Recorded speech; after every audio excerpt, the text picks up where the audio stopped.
Welcome to Artificial Fluency Podcast. I'm Emma Thompson, and I'm thrilled to guide you through today's advanced listening practice session, designed specifically for B1 and B2 learners who are ready to take their English comprehension to the next level. Today's episode is titled Master Advanced English Conversations Effortlessly, and that's exactly what we're going to achieve together. If you're at the B1 or B2 level, you've already built a solid foundation in English, but you might find yourself struggling with more sophisticated conversations, discussions that involve abstract concepts, cultural nuances, implied meanings, and complex grammatical structures. What sets today's episode apart is that we're moving beyond basic communication into the realm of truly fluent English comprehension. You'll hear conversations at natural native speaker pace, complete with interruptions, cultural references, idiomatic expressions, and the kind of sophisticated vocabulary that separates intermediate learners from advanced speakers.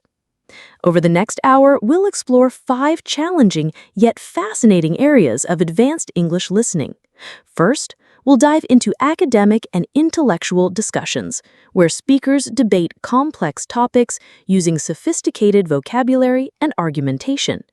Then we'll tackle professional presentations and business strategy meetings with technical terminology and formal language structures. Next, we'll explore cultural conversations about art, literature, and social issues that require understanding of context and subtext. After that, we'll practice with emotional and personal discussions that involve several psychological insights and relationship dynamics. Finally, we'll work on understanding news analysis and current events discussions with their rapid pace and specialized vocabulary. Each segment is designed to challenge different aspects of your listening comprehension. You'll need to follow complex arguments, understand implied meanings, pick up on emotional subtleties, and process information at the speed of educated native speakers.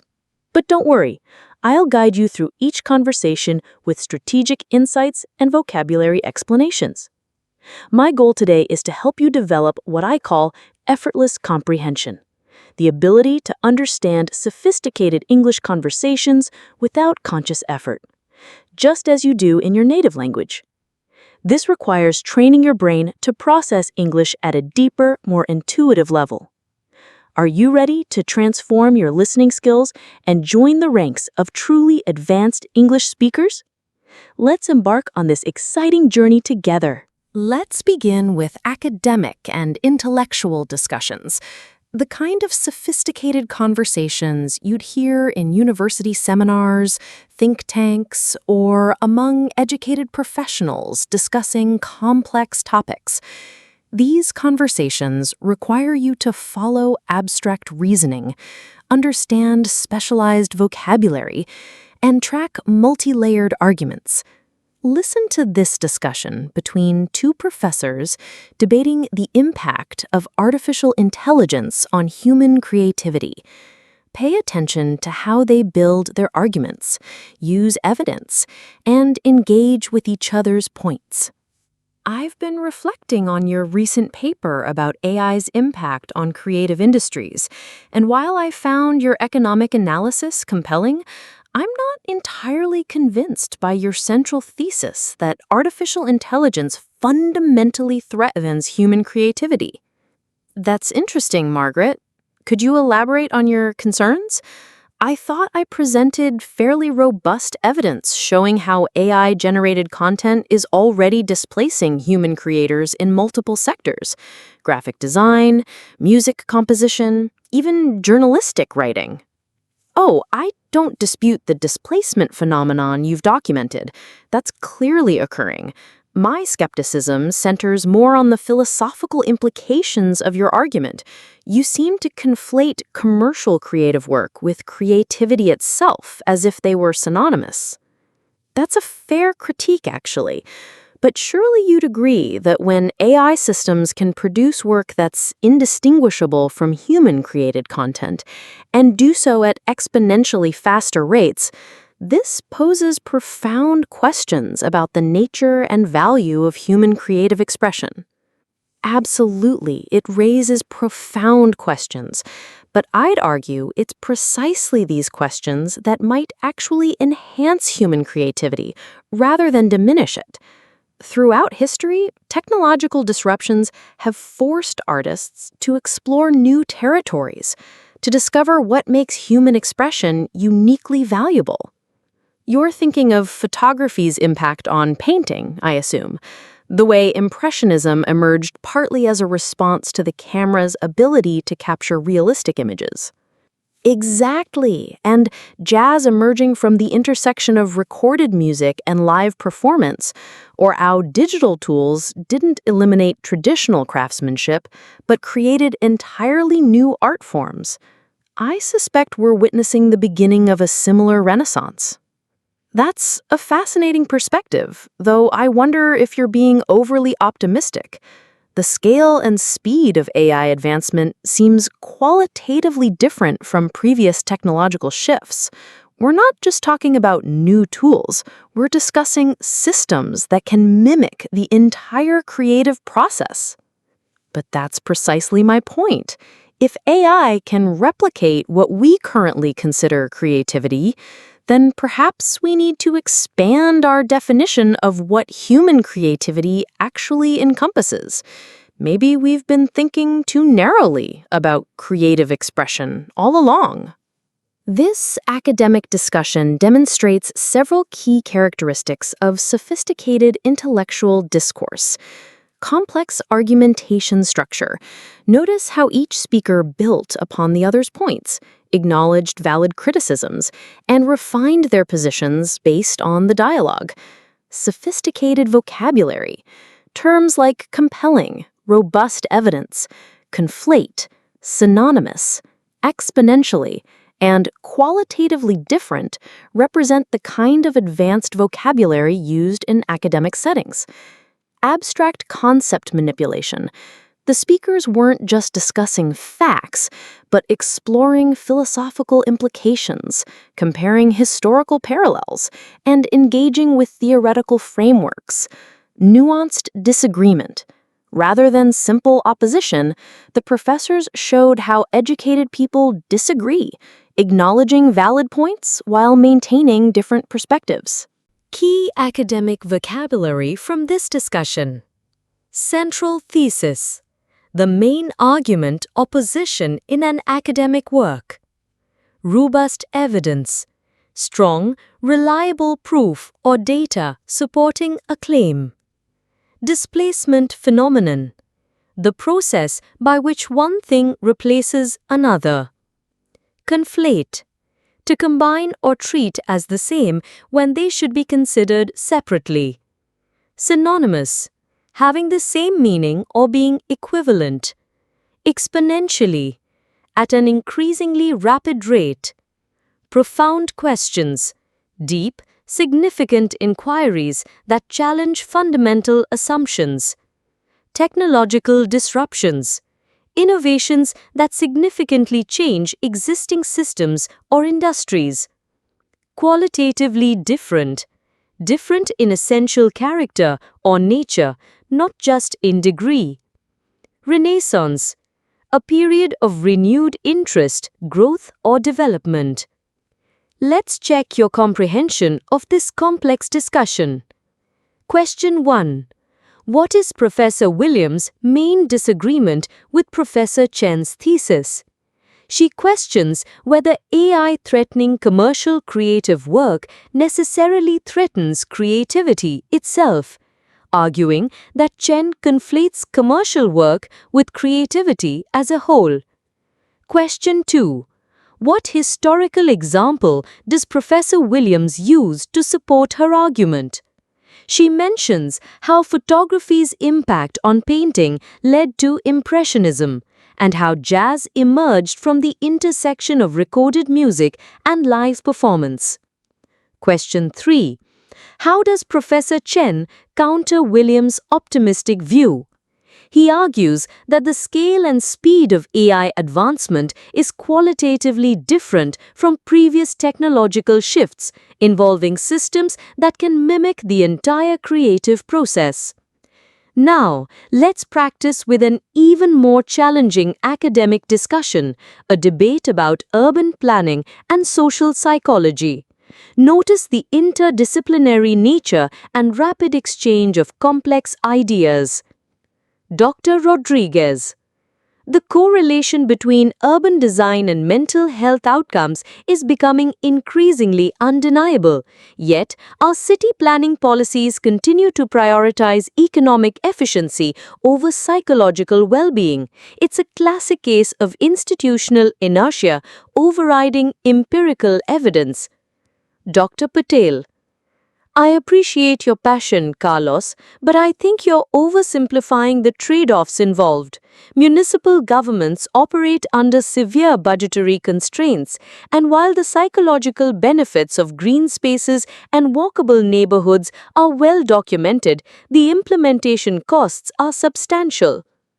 Dr. Rodriguez. But that's exactly the short-sighted thinking I'm challenging.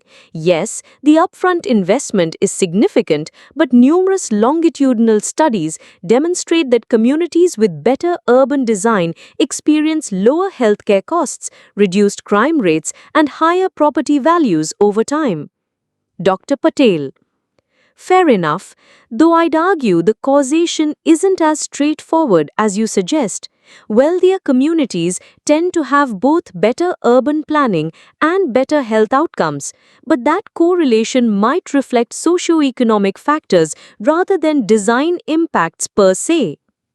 Dr. Rodriguez. You're absolutely right to flag that confounding variable issue. However, recent experimental interventions in economically disadvantaged neighborhoods, the High Line effect in New York, for instance, suggests that thoughtful urban design can indeed catalyze positive social change regardless of initial economic conditions. Dr. Patel. The High Line is an interesting case study, though critics would argue it's also contributed to gentrification and displacement of long-term residents. It exemplifies the complexity of urban interventions. They often produce unintended consequences alongside their intended benefits. Dr. Rodriguez. Absolutely valid criticism. It underscores the necessity of community engagement and equitable development practices. But surely the solution isn't to abandon urban design improvements altogether. It's to implement them more thoughtfully and inclusively. This discussion showcased even more advanced academic discourse features. Interdisciplinary thinking. The speakers connected urban planning, psychology, economics, and social policy in sophisticated ways. Statistical and research literacy. References to longitudinal studies, causation versus correlation, and confounding variables demonstrate academic research understanding. Nuanced policy analysis. Rather than simple pro-con positions, the speakers acknowledged multiple perspectives and unintended consequences. Advanced academic vocabulary. Institutional inertia. Organizations' tendency to resist change. Empirical evidence. Information based on observation and experimentation. Municipal governments. City-level political authorities. Longitudinal studies. Research that follows subjects over extended time periods. Per se. By itself. In and of itself. Confounding variable. A factor that might affect research results. Catalyze. To trigger or accelerate a process. Gentrification. The process of changing neighborhoods becoming more expensive. Unintended consequences. Results that weren't planned or anticipated. Equitable development. fair and just community improvement practices. These academic discussions require you to process abstract concepts, follow complex reasoning, and understand specialized vocabulary, all hallmarks of advanced English comprehension. Now let's move into the corporate world with professional presentations and business strategy discussions. These conversations combine formal presentation skills with dynamic strategic thinking, requiring you to follow data analysis, understand business terminology, and track complex decision-making processes. Listen to this quarterly business review presentation where executives are analyzing market performance and planning future strategy. Pay attention to how they present data, discuss challenges, and debate strategic options. Emma as CEO. Thank you all for joining our Q3 review. Before we dive into forward-looking strategy, let's examine our performance metrics. Sarah, could you walk us through the key indicators? Certainly, Michael. Our revenue growth rate has decelerated from 18% year-over-year in Q2 to 12% in Q3. While this represents a slowdown, we're still outperforming industry benchmarks by approximately 300 basis points.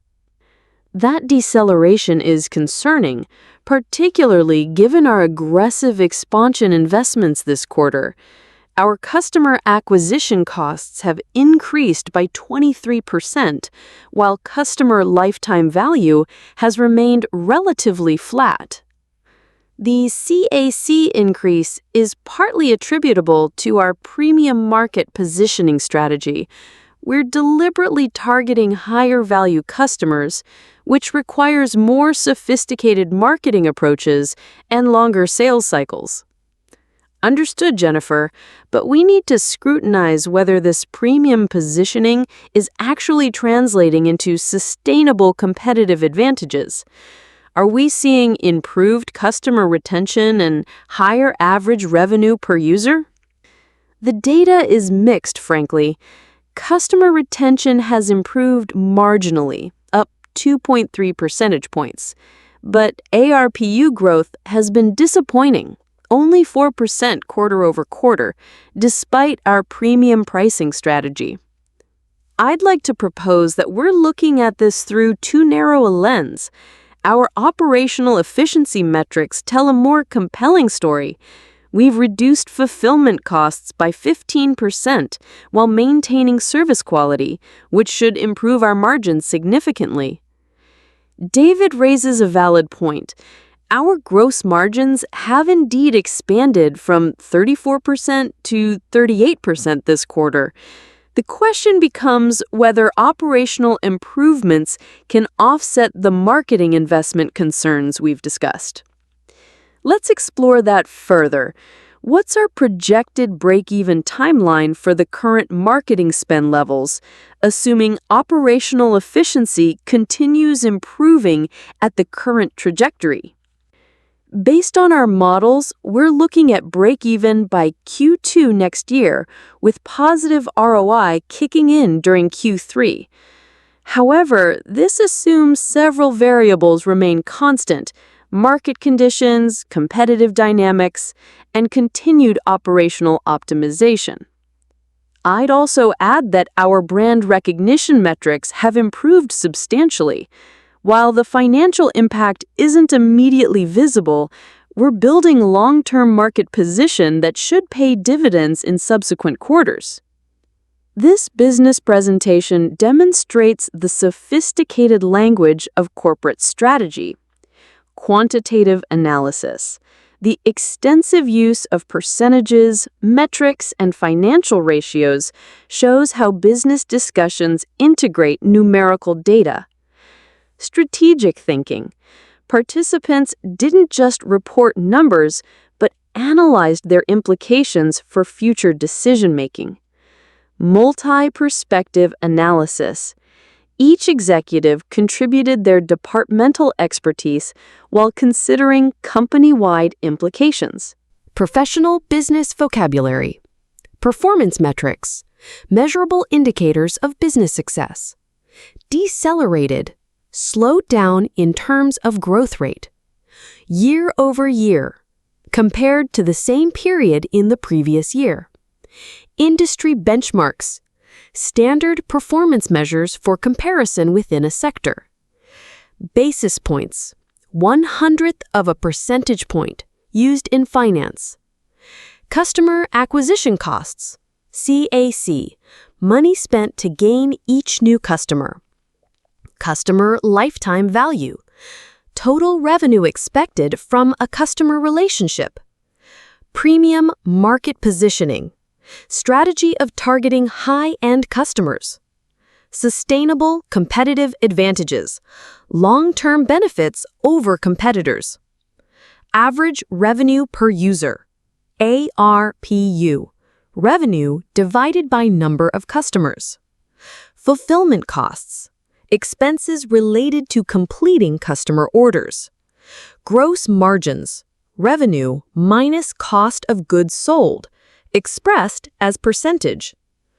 Break-even timeline, when revenue will equal expenses. Return on investment, ROI. Profit relative to investment cost. Let's check your comprehension of this business discussion. Question 1. How did the revenue growth rate change from Q2 to Q3? It decelerated from 18% to 12% year over year, though still outperforming industry benchmarks by 300 basis points. Question 2. What was the concern about customer acquisition costs? CAC increased by 23% while customer lifetime value remained flat, raising questions about marketing efficiency. Question 3.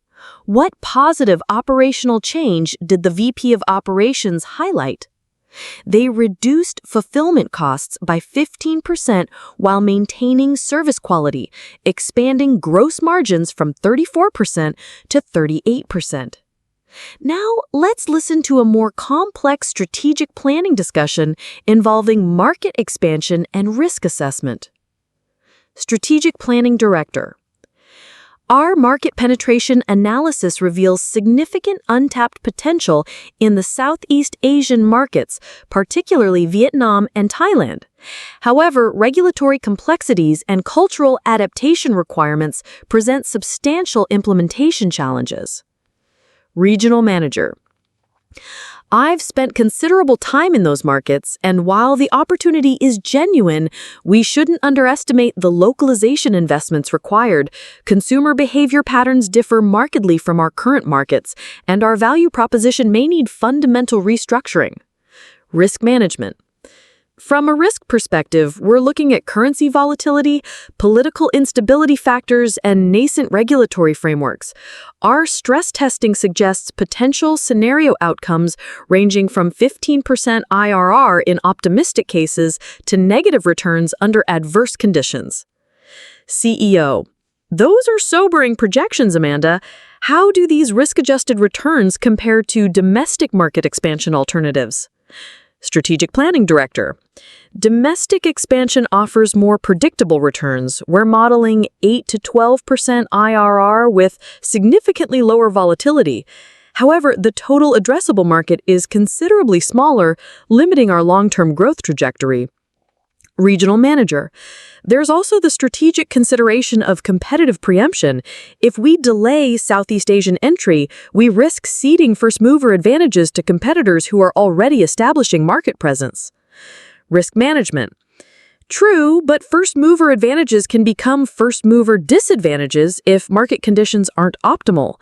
The telecommunications sector provides numerous examples of companies that expanded too aggressively into emerging markets.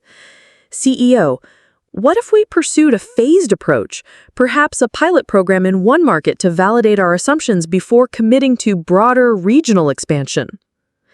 This strategic discussion showcased advanced business planning concepts, market analysis sophistication, discussion of penetration rates, addressable markets, and competitive dynamics, risk assessment complexity, multiple risk factors, scenario modeling, and quantitative projections, strategic alternatives evaluation, comparing different expansion options with various trade-offs, advanced strategic vocabulary, market penetration analysis, study of how much of a market a company has captured, regulatory complexities, complicated government rules and requirements, localization investments, money spent adapting products for local markets, value proposition, the benefit a company offers to customers, currency volatility, fluctuations in exchange rates, nascent regulatory frameworks, new, still developing government rules, stress testing, analysis of performance under difficult conditions, internal rate of return, IRR, a measure of investment profitability, risk-adjusted returns, profits considering the probability of losses, total addressable market, the maximum possible demand for a product, competitive preemption, acting before competitors to gain advantages, first mover advantages, benefits of being first to enter a market, phased approach, gradual implementation in stages. These business discussions require understanding complex financial concepts, strategic thinking, and sophisticated analytical vocabulary, essential skills for professional English comprehension. Now let's explore cultural conversations and social commentary, discussions about art, literature, social issues, and cultural phenomena that require understanding context, subtext, and cultural references. These conversations often involve personal opinions, cultural criticism, and sophisticated analysis of human behavior and society. Listen to this discussion between friends about a controversial art exhibition. Pay attention to how they express opinions, reference cultural knowledge, and navigate disagreement about sensitive topics. Emma as art critic, Alex. Intellectually engaged, slightly provocative.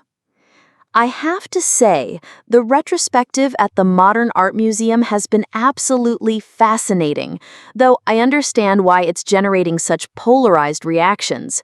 The curator's decision to juxtapose classical works with contemporary installations raises profound questions about artistic canonization and cultural authority. Emma as friend, Jordan. Thoughtful, slightly skeptical. I visited last weekend, and while I appreciate the curatorial ambition, I found some of the contemporary pieces felt forced, as if they were included primarily to make a political statement rather than because they genuinely belonged in dialogue with the classical works. Emma as art critic, Alex. Intellectually engaged. That's interesting criticism, Jordan, but couldn't one argue that art has always been inherently political? Even the so-called classical works we revere were products of their particular social and political contexts. We've just forgotten those contexts over time. Emma as friend, Jordan. Thoughtful. Fair point, though I think there's a distinction between art that emerges organically from political circumstances and art that's deliberately constructed to advance specific ideological positions. The former feels authentic, the latter can seem manipulative. Emma as art history, Sam. Joining conversation, academic perspective. Sorry to interrupt, but I couldn't help overhearing your discussion. As someone who studies art history professionally, I find these debates about authenticity versus political intent somewhat artificial. Most great art throughout history has been commissioned or created with explicit political purposes. Emma as art critic, Alex. Exactly, Sam. Think about Guernica or Goya's Disasters of War series, or even the Sistine Chapel, all explicitly political or religious propaganda, yet we don't question their artistic legitimacy today. Emma as friend, Jordan. But those examples feel different somehow. They emerged from artists' genuine responses to their historical moments, not from institutional pressure to be politically relevant. Emma as art history, Sam. I understand that intuition, but it might be romanticizing past artistic creation. Renaissance artists worked under enormous institutional pressure from the church and wealthy patrons. The idea of the purely autonomous artist is largely a modern invention. Emma as art critic, Alex. Which brings us back to the exhibition's central thesis, that our notions of artistic value and cultural significance are themselves constructed and contingent, not eternal or objective. Emma as friend, Jordan. I suppose my resistance isn't really to political art per se, but to art that feels didactic rather than exploratory. The best political art, it seems to me, raises questions rather than providing answers. This cultural discussion demonstrates sophisticated analytical conversation. Cultural knowledge application, references to specific artworks, historical periods, and artistic movements show how educated speakers draw on shared cultural literacy. Nuanced opinion expression. Rather than simple agreement or disagreement, speakers refined and qualified their positions throughout the conversation. Abstract concept manipulation, discussion of authenticity, artistic legitimacy, and cultural authority requires sophisticated conceptual thinking. Key cultural conversation vocabulary. Retrospective, an exhibition showing an artist's work over time. Polarized reactions, strongly divided opinions. Juxtapose, to place side by side for comparison or contrast. Artistic canonization, the process by which art becomes accepted as important. Cultural authority, the power to determine what's culturally valuable. Curatorial ambition, the curator's bold vision for organizing an exhibition. Inherently political, naturally or essentially involving politics. Ideological positions, specific sets of political or social beliefs. Manipulative, trying to influence people in a deceptive way. Commissioned, formally requested and paid for. Artistic legitimacy, recognition as valid or worthy art. Autonomous artist, an artist working independently without external influence. Contingent, dependent on circumstances, not absolute. Didactic, intended to teach or instruct, often in a preachy way. Let's check your understanding of this cultural discussion. Question 1. What is Jordan's main criticism of the contemporary pieces in the exhibition? Jordan feels they were included primarily to make political statements rather than because they genuinely belonged in dialogue with classical works. Question 2. How does Sam challenge the idea of authentic versus political art? Sam argues that most great art throughout history was commissioned or created with explicit political purposes, and that the idea of a purely autonomous artist is largely a modern invention. Question 3. What distinction does Jordan make about good political art? Jordan suggests the best political art raises questions rather than providing answers, and feels exploratory rather than didactic. Now let's listen to a discussion about social media's impact on human relationships, a conversation that requires understanding contemporary social issues and psychological insights. Emma, as sociologist, Dr. Kim, what troubles me most about our current digital communication landscape isn't necessarily the technology itself, but how it's reshaping fundamental human social behaviors. We're witnessing unprecedented changes in intimacy patterns, attention scans, and even empathy development. Emma, as tech worker, Maya. I work in tech, so I'm probably biased, but I think we're experiencing moral panic, similar to what happened with television, comic books, or even the printing press. Every transformative communication technology generates anxiety about its social implications. Emma, as journalist, Chris. But Maya, the scale and penetration of social media seems qualitatively different from previous media revolutions. We're not just consuming different content, we're fundamentally altering how we form and maintain relationships. Emma, as sociologist, Dr. Kim. Precisely, Chris. My research shows that young adults today report feeling lonelier despite having more connections than any previous generation. There's something paradoxical about technologies designed to bring us together actually increasing social isolation. Emma, as tech worker, Maya. That's concerning data, though I wonder if we're measuring the right things. Perhaps traditional metrics of social connection aren't adequate for understanding digital native relationship patterns. Emma, as journalist, Chris. That's a fascinating point. Are we potentially pathologizing normal evolutionary adaptation to new social environments? Emma, as sociologist, Dr. Kim. It's possible, though the mental health correlations are troubling.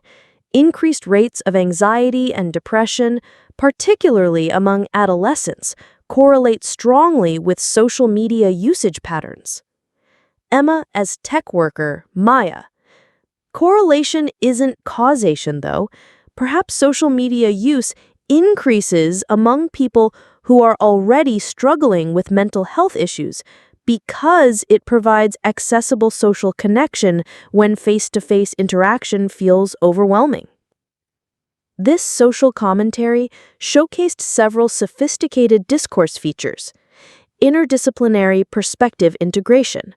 Speakers brought insights from sociology, technology, journalism, and psychology. Hypothesis testing and conversation. Participants proposed theories and tested them against evidence and alternative explanations.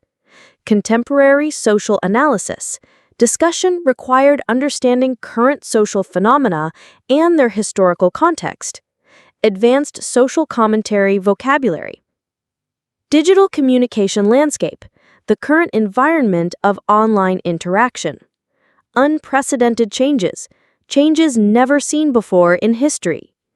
Intimacy patterns, how people form close relationships. Empathy development, the growth of ability to understand others' feelings. Moral panic, widespread fear about perceived threats to social order. Transformative communication technology, technology that fundamentally changes how people communicate. Penetration, how deeply something spreads through society. Digital native, people who grew up with digital technology. Pathologizing, treating normal behavior as if it were a disease. Evolutionary adaptation, natural adjustment to new environments. Mental health correlations, statistical relationships between factors, and psychological well-being. These cultural conversations require you to understand contemporary social issues, follow complex arguments, and engage with abstract concepts, all hallmarks of advanced English comprehension. Now let's explore emotional and personal discussions, conversations that involve feelings, relationships, personal growth, and psychological insights. These discussions require understanding subtle emotional cues, implied meanings, and the sophisticated language people use to discuss internal experiences. Listen to this conversation between two close friends discussing a difficult life transition. Pay attention to how they express emotions, offer support, and navigate sensitive personal topics. I've been doing a lot of soul-searching lately about whether I made the right decision leaving my corporate job to pursue freelance writing. Some days I feel incredibly liberated and creative, but other days I'm consumed by self-doubt and financial anxiety. That sounds emotionally exhausting, Riley. Major life transitions are inherently destabilizing, even when they're positive changes. It's completely natural to experience that kind of internal conflict. I appreciate you saying that. Sometimes I feel like I should have it all figured out by now, especially since this was my choice. It's not like I was laid off or forced into this situation. I actively decided to upend my entire professional life. But that doesn't make the transition any less challenging. If anything, self-imposed changes can be more psychologically complex because you can't blame external circumstances. You have to sit with the uncertainty and take full responsibility for the outcomes. Exactly, and that's terrifying. When I was employed, I complained constantly about corporate bureaucracy and creative limitations, but at least I had predictable income and clear professional identity. Now I have creative freedom, but also complete financial insecurity. It sounds like you're grieving the loss of that security while simultaneously trying to embrace the possibilities of your new situation. That's an incredibly complex emotional process. You're essentially mourning one version of yourself while trying to birth another. That's such a beautiful way to put it. I hadn't thought about it as grief, but you're absolutely right. I am mourning my old professional identity, even though I chose to leave it behind. And grief isn't linear, right? Some days you'll feel excited about your creative projects. Other days you'll miss the simplicity of corporate life. Both feelings can coexist without negating each other. Thank you for normalizing this experience. I've been so hard on myself for not feeling consistently positive about a change I wanted to make. But you're helping me see that ambivalence might actually be a sign of psychological sophistication rather than weakness. This personal conversation demonstrates several key features of emotional discourse. Emotional vocabulary sophistication. Terms like soul-searching, consumed by self-doubt, emotionally exhausting, and ambivalence show advanced emotional expression. Psychological insight. Casey's analysis of grief, identity transition, and emotional complexity demonstrates sophisticated understanding of human psychology. Supportive communication patterns. Casey validates Riley's experience while offering new perspectives, showing skilled emotional support. Key emotional and personal vocabulary. Soul-searching. Deep self-reflection about important life decisions. Incredibly liberated, feeling very free and unrestricted. Consumed by, completely overwhelmed or dominated by something. Inherently destabilizing, naturally causing uncertainty or imbalance. Internal conflict, emotional struggle within oneself. Upend, to completely change or disrupt. Self-imposed changes, changes you choose to make yourself.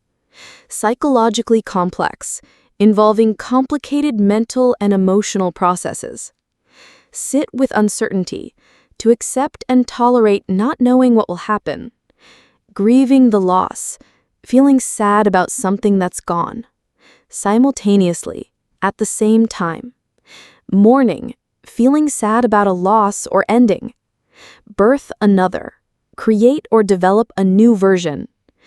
Grief isn't linear. Sadness doesn't follow a straight, predictable path. Coexist, exist together at the same time. Negating, canceling out or making invalid. Normalizing, making something seem normal or acceptable. Ambivalence, having mixed feelings about something. Psychological sophistication, advanced emotional understanding and maturity. Let's check your comprehension. Question 1. What conflicting emotions is Riley experiencing about their career change? Riley feels liberated and creative some days, but consumed by self-doubt and financial anxiety on others.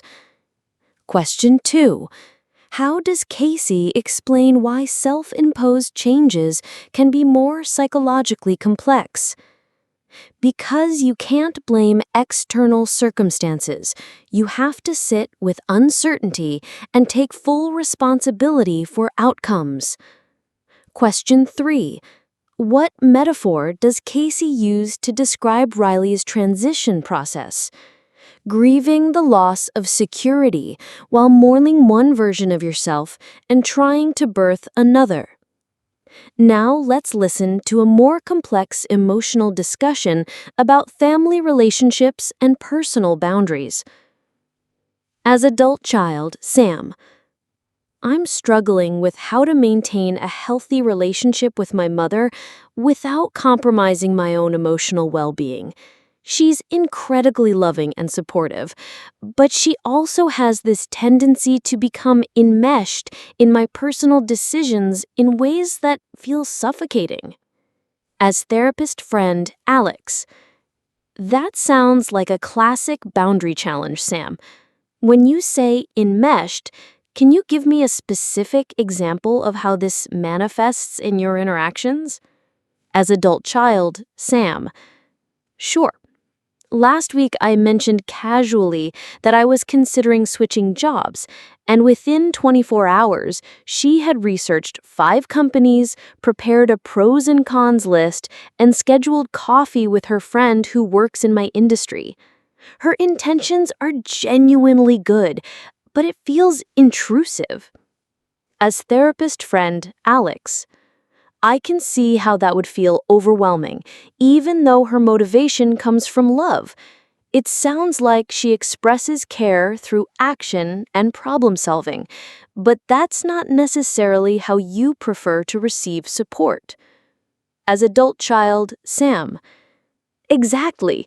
When I try to explain that I need space to process decisions independently before discussing them, she becomes defensive and says things like, "I'm just trying to help," or "I won't say anything anymore." Then I feel guilty for hurting her feelings. As therapist friend, Alex. That's a manipulative dynamic, even if it's unconscious. She's essentially making your boundary setting about her emotional needs rather than respecting your autonomy. It puts you in an impossible position. Yes, and what makes it more complicated is that I genuinely value her input on many things. I don't want to completely shut her out of my life decisions, but I need to feel like I'm the primary decision maker in my own life. As therapist friend, Alex. That's a very mature perspective, Sam. Healthy adult relationships, even with parents, require what we call differentiation, the ability to remain emotionally connected while maintaining individual autonomy. It's about finding the balance between intimacy and independence. As adult child, Sam. How do I communicate that need for differentiation without damaging our relationship? I love her and don't want to hurt her, but I also can't continue sacrificing my psychological autonomy for her emotional comfort. As therapist friend, Alex.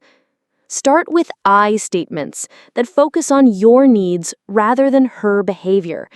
Instead of "you always interfere," try "I need time to process career decisions independently before discussing them."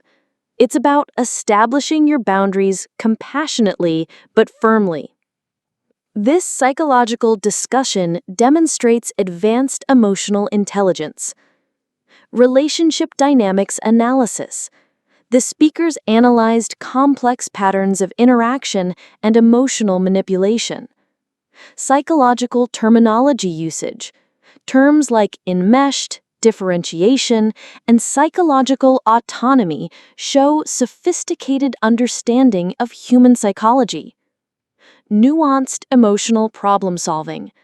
Rather than simple solutions, the discussion explored the complexity of maintaining relationships while setting boundaries. For our final segment, let's tackle news analysis and current events discussions.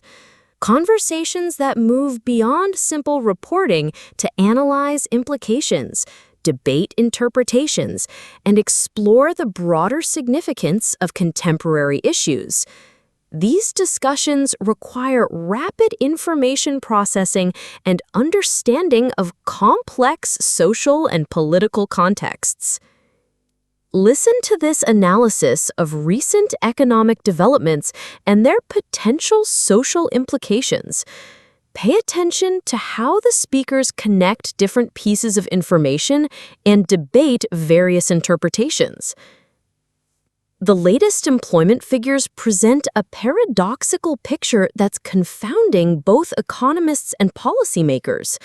While unemployment rates have dropped to historically low levels, wage growth remains stubbornly stagnant, and consumer confidence indicators are showing unexpected volatility. That's a fascinating contradiction, Sarah. Traditional economic models would predict robust wage growth in tight labor markets, but we're seeing employers maintain compensation levels despite apparent worker scarcity. This suggests structural changes in the economy that our conventional metrics might not be capturing. I think we need to disaggregate these employment numbers more carefully. The headline unemployment rate masks significant disparities across demographics and sectors. What we're calling full employment might actually represent a bifurcated labor market with distinct experiences for different worker categories. Could you elaborate on that bifurcation, Dr. Martinez? Are you suggesting we're seeing a two-tiered recovery? Precisely. High-skilled, knowledge-based workers are experiencing genuine labor shortages and corresponding wage premiums, while service sector and manufacturing workers face continued downward pressure on compensation despite statistical employment gains. That interpretation aligns with broader discussions about economic inequality and technological displacement. Automation and globalization aren't just eliminating jobs. They're fundamentally reshaping the value proposition of different types of human labor, which raises profound questions about the sustainability of current consumption patterns. If wage growth remains constrained for large segments of the population, while asset values continue inflating, we could be approaching a demand crisis. Exactly, Sarah. Consumer spending drives roughly 70% of economic activity. But if consumers lack discretionary income despite technical employment, the entire growth model becomes vulnerable to disruption. This is where fiscal and monetary policy coordination becomes crucial, though political constraints limit available interventions. The Federal Reserve can influence credit conditions, but structural labor market issues require legislative solutions that seem politically infeasible in the current environment. This news analysis demonstrates sophisticated economic discourse, multi-layered analysis. The speakers moved beyond surface statistics to explore underlying structural issues and long-term implications. Technical terminology integration. Economic terms were used naturally within broader analytical frameworks. Systemic thinking. Rather than isolated issues, the speakers connected employment, wages, consumption, and policy in a comprehensive analysis. Advanced economic and policy vocabulary. Paradoxical picture. A situation that seems contradictory or illogical. Confounding, confusing, or puzzling. Stubbornly stagnant, refusing to grow or improve. Consumer confidence indicators, measures of how optimistic people feel about the economy. Tight labor markets, when there are many jobs available and few unemployed workers. Worker scarcity, shortage of available employees. Structural changes, fundamental alterations in how the economy works. Disaggregate, to break down into smaller components for analysis. Bifurcated labor market, a job market split into two distinct parts. Two-tiered recovery, economic improvement that benefits some groups much more than others. Wage premiums, higher pay than normal. Downward pressure on compensation, forces that keep wages low. Technological displacement, jobs lost due to automation and technology. Value proposition, what makes something worthwhile or valuable? Asset values inflating, prices of investments, stocks, real estate, rising. Demand crisis, when people can't afford to buy goods and services. Discretionary income, money available after paying for necessities. Fiscal and monetary policy coordination, government spending and central bank actions working together. Politically infeasible, impossible to achieve due to political opposition. Let's check your understanding of this complex economic analysis. Question 1. What paradox are the economic indicators showing? Unemployment is at historically low levels, but wage growth remains stagnant and consumer confidence is volatile. Question 2.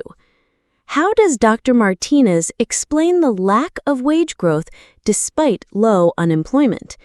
He suggests a bifurcated labor market where high-skilled workers get wage premiums while service and manufacturing workers face continued downward pressure on compensation. Question 3. What concern does the journalist raise about consumption patterns? If wage growth remains constrained while asset values inflate, consumers may lack discretionary income, leading to a potential demand crisis. This news analysis showcased the kind of sophisticated discourse you encounter in quality journalism, policy discussions, and academic commentary, requiring rapid processing of complex information and understanding of specialized terminology. What an extraordinary journey we've taken together through the landscape of advanced English listening. We've explored 5 sophisticated domains of conversation that represent the pinnacle of English comprehension skills. Let's reflect on what we've accomplished today. In academic and intellectual discussions, you practiced following complex arguments, understanding specialized vocabulary, and tracking abstract conceptual debates. In professional presentations and business strategy, you develop skills for comprehending financial analysis, strategic planning, and corporate decision-making processes. In cultural conversations and social commentary, you learn to navigate discussions involving cultural knowledge, artistic analysis, and contemporary social issues. In emotional and personal discussions, you practiced understanding sophisticated psychological vocabulary, relationship dynamics, and emotional intelligence concepts.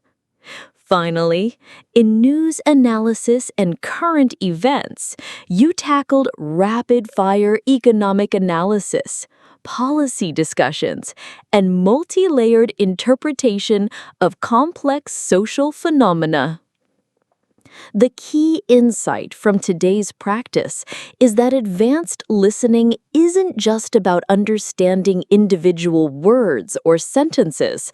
It's about processing layers of meaning, following sophisticated reasoning, and understanding the cultural and contextual frameworks that give conversations their deeper significance.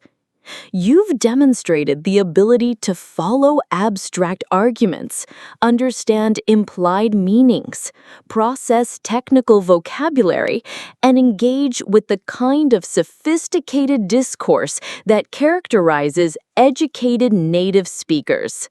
This represents a tremendous achievement in your English learning journey. For continued development, I encourage you to seek out similar sophisticated content, university lectures, policy discussions, cultural criticism, and in-depth journalism. Challenge yourself with content that initially feels slightly beyond your comfort zone. This is how you continue growing.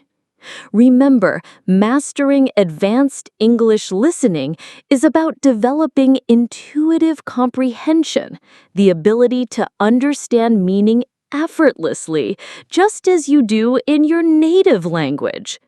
Today's practice has strengthened those neural pathways and expanded your capacity for sophisticated English communication. Thank you for joining me on this challenging and rewarding exploration of advanced English listening. I'm Emma Thompson, and I'm confident that you now possess the skills to engage with English at the highest levels of sophistication. Continue seeking out complex, meaningful conversations. And remember, you've now demonstrated the ability to master advanced English conversations effortlessly. Welcome back to the Artificial Fluency Podcast. I'm Taylor. Today's episode is all about the importance of learning a new language. If you want to improve your English listening and writing skills, you're in the right place. In this episode, I'll share some real-life stories and examples to help you understand how learning a new language can change your life. Don't forget to press the like button if you enjoy this episode. For new listeners, we upload videos every day to help you improve your English step by step. Let me start by asking you a few questions. Have you ever thought about why learning a new language is important? How do you think it can affect your career or personal life? What challenges do you face when learning a language? Keep these questions in mind as we explore this topic. I want to tell you about my friend David. He started learning English when he was 25. At first, he found it very difficult to understand native speakers and to speak confidently. But David kept practicing every day. He listened to podcasts, watched English news, and read simple books. After 1 year, he got a new job at an international company. Learning English opened many doors for him. This story shows that with effort and patience, learning a language can bring great opportunities. Another example is Sarah. She learned French because her husband is from France. At first, she wanted to communicate better with his family, but soon she realized that learning French helped her think differently and understand a new culture. Sarah also said that speaking a new language made her more confident and curious about the world. This shows that language learning is not only about words, but also about connecting with people and ideas. Here's a short story from me. When I was younger, I traveled to Germany. I knew only a little German, but I tried to speak as much as possible. I made mistakes, but locals appreciated my effort. I learned that learning a language is about courage and practice, not about being perfect.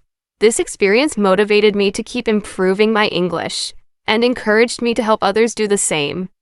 Think about this. Learning a new language helps you in many ways. It improves your brain, makes you better at solving problems, and helps you meet new people. It can also improve your job chances and give you more confidence in daily life. What language do you want to learn next? How will it change your future? Before we continue, Remember to press the like button if you find this episode helpful. Your support helps us make more content for you every day. Now, let's listen to a story from my colleague Mark. Mark started learning Spanish because his company has many clients in Latin America. At first, he felt nervous about speaking in meetings.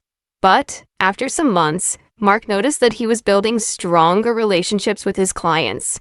Speaking their language helped him understand their needs better and show respect. Mark's story proves that learning a language can improve your career and create trust. Another inspiring story is from Lena. Lena is a teacher who learned English to read scientific books and attend international conferences. She said learning English helped her grow professionally and made her feel part of a global community. Lena encourages everyone to keep learning because every language opens a new door. Learning a new language is a journey.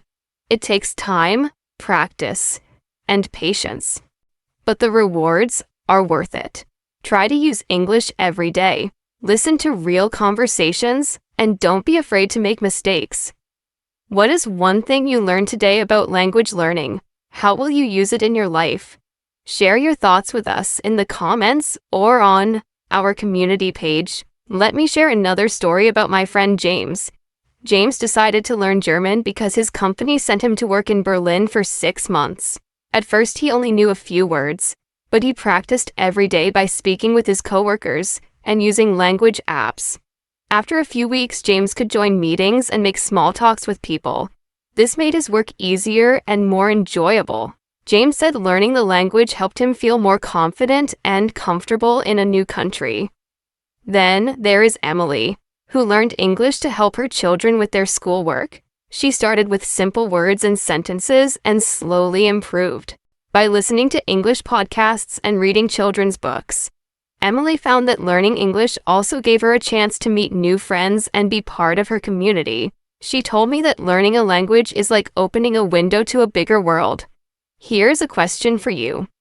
What is your biggest challenge when learning a new language? Is it grammar, vocabulary, speaking, or listening?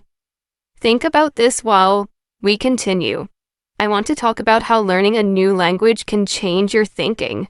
When you learn another language, you learn how people from different places express ideas.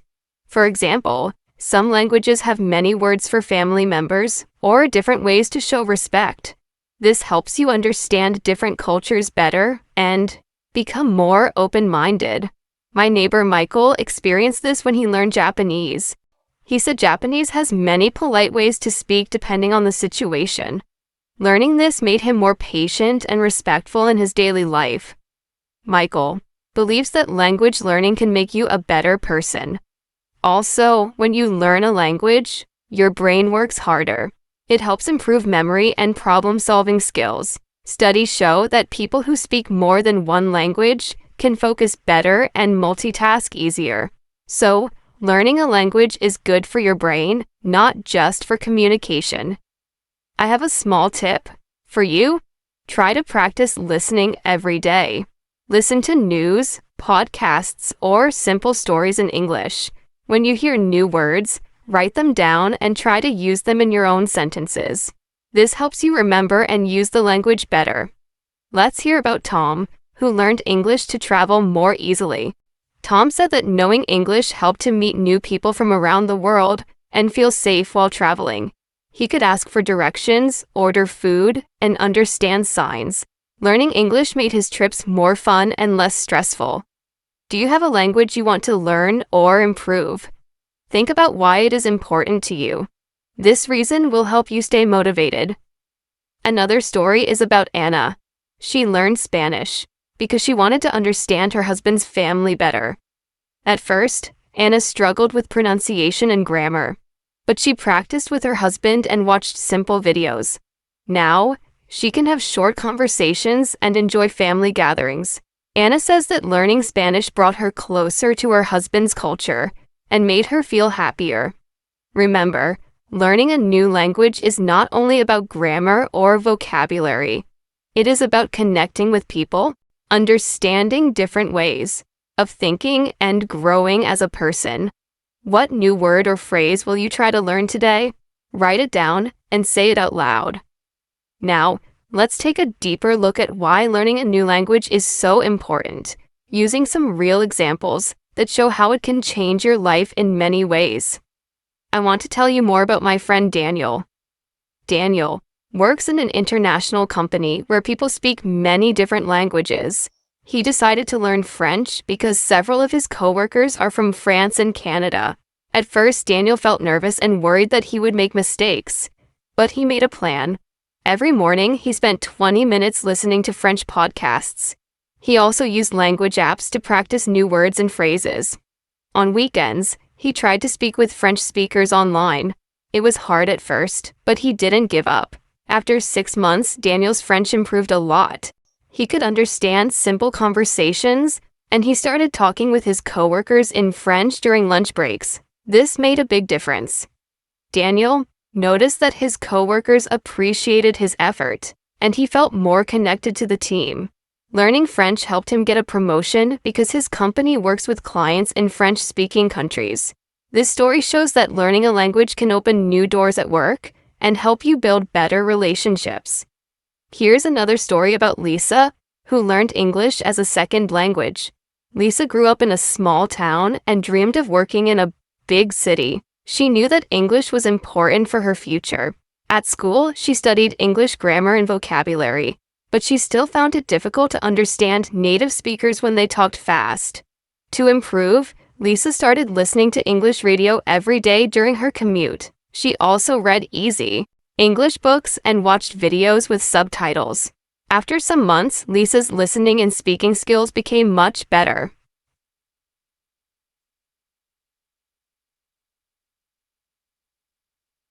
Lisa told me that learning English gave her confidence to speak with new people and helped her find a better job. She said that even though it was challenging, the progress she made motivated her to keep learning. Lisa's experience reminds us that practice is key, and using English in daily life makes a big difference. Now think about this. Learning a new language is not just about words. It helps you understand how other people think and live. For example, my friend Robert learned Italian because he loves Italian food and culture. When he started learning Italian, he discovered that many Italian expressions are very different from English. Some words describe feelings or ideas that do not exist in English. This made Robert curious and interested in Italian traditions, history, and lifestyle. Robert also said that learning Italian made him more patient and open-minded. He had to slow down and think carefully about how to say things. This helped him become a better listener and communicator, not only in Italian, but in English too. So, language learning can improve your thinking skills and your ability to understand others. Let me share a story about my colleague Sarah. Sarah learned Spanish because her husband's family speaks Spanish at home. When they first married, Sarah could not understand everything during family dinners. She wanted to be part of the conversation and to feel closer to her husband's family. Sarah started taking Spanish classes and practiced with her husband every day. At home, she listened to simple Spanish podcasts and read children's stories in Spanish. After a year, Sarah could join family talks and even tell jokes in Spanish. She said that learning the language helped her feel included and happy. Sarah also noticed that learning Spanish made her more confident in other parts of her life. She was proud of her progress and felt ready to learn new skills. This story shows how learning a language can bring people together and build stronger relationships. Another important benefit of learning a new language is how it helps your brain. Research shows that people who speak more than one language have better memory and problem-solving skills. When you learn new words, grammar, and sounds, your brain works hard. It creates new connections and helps you think faster and more clearly. Take my friend John, for example. John learned German as an adult. He told me that learning German helped him concentrate better and remember things more easily. He also felt less stressed when he faced problems at work because his brain was more flexible. John said that learning a language was like exercise for his mind. This is an important reason to keep practicing, even when it feels difficult. Now, think about how learning a new language can help you travel. My friend Emma loves to travel, and she learned English to visit many countries. Emma said that knowing English helped her talk to people in hotels, restaurants, and stores. She could ask for help when needed and understand signs and instructions. Emma felt safer and more independent because she could communicate in English. This made her trips more enjoyable and less stressful. Emma also shared that speaking English allowed her to meet people from different countries and learn about their cultures. She said that language connects people and creates friendships. So, if you want to travel or meet new friends, learning a language is a great choice. Before I continue, think about your own goals. Why do you want to learn a new language? Do you want to get a better job, travel, make new friends, or understand other cultures? Your reason will help you stay motivated when learning feels hard. Now, let me tell you about Mark, who learned Portuguese because his company works with clients in Brazil. Mark was nervous about speaking Portuguese at first. He worried about making mistakes in meetings, but he started practicing every day. He listened to podcasts and watched videos for beginners. He also used a notebook to write new words and phrases. After a few months, Mark could speak better and understand more. His clients appreciated that he tried to speak their language, and this helped Mark build trust. He said learning Portuguese gave him a sense of achievement and helped his career. Mark's story shows that learning a language improves communication and builds respect. One last story for now is about Anna. Anna learned English to study at a university in the United States. She said that at first, it was very difficult to understand lectures and make friends, but she practiced listening to English every day, joined study groups, and spoke with classmates. Over time, Anna's English improved, and she felt more confident. She said that learning English changed her life and helped her reach her dreams. All these stories have something in common. They show that learning a new language is a journey. It takes time, effort, and patience. But the rewards are great. You can open new doors in your career, connect with people, travel safely, and improve your brain.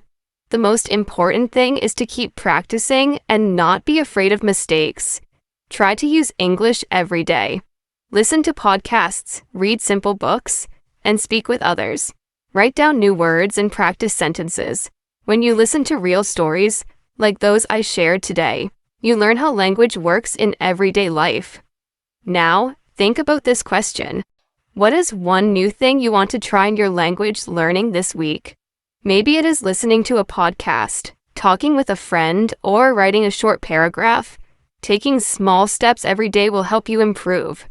Remember, language learning is a way to connect with the world. It helps you grow as a person and opens up many opportunities. Let's continue exploring why learning a new language is so valuable, with more stories and ideas that can help you understand its importance deeply. One thing to know is that learning a language is not only about words or grammar, it is about opening your mind to a new way of thinking and seeing the world.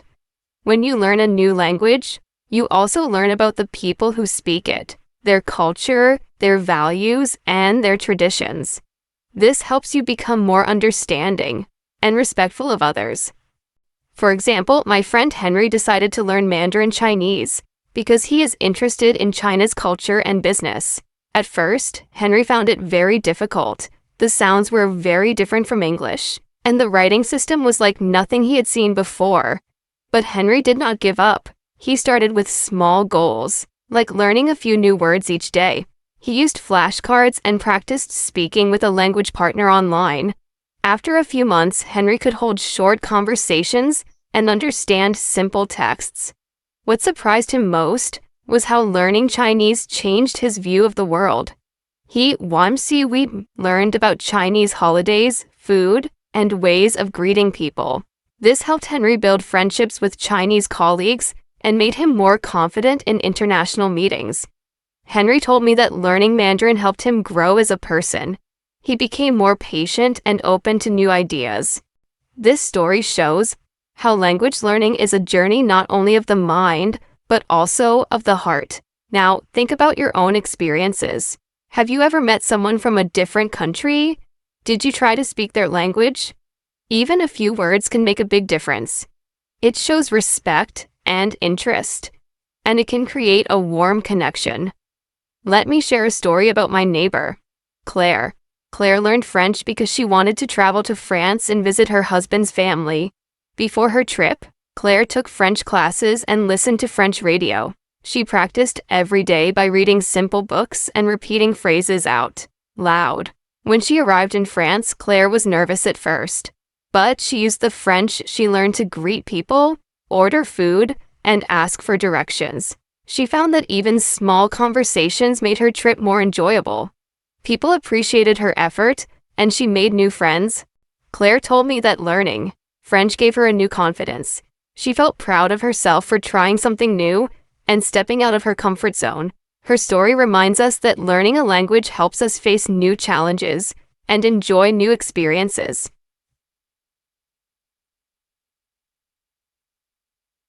Here is another important idea. Learning a new language can improve your skills in your first language.